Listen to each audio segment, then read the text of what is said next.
கடவுளுடன் காலை வணக்கம். புனித மத்தேயு எழுதிய நற்செய்தி 11ஆம் அதிகாரம் 11 முதல் 15 வரை உள்ள இறைவார்த்தைகள்.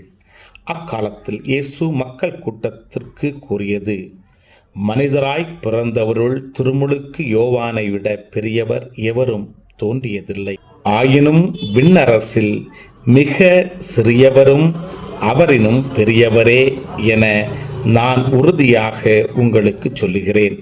திருமுழுக்கு யோவானின் கால முதல் இந்நாள் வரையிலும் விண்ணரசு வன்மையாக தாக்கப்படுகிறது. தாக்குகிறவர்கள் அதை கைப்பற்றிக் கொள்கின்றனர். திருச்சட்டமும் எல்லா இறைவாக்கு நூல்களும் யோவான் வரும் வரை இறைவாக்குரைத்தன.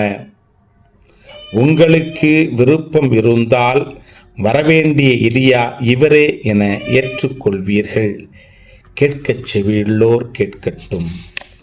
கிறிஸ்துவின் நற்செய்தி. இந்த நாள் இனிய நாளாக அமைய வாழ்த்துக்கள்.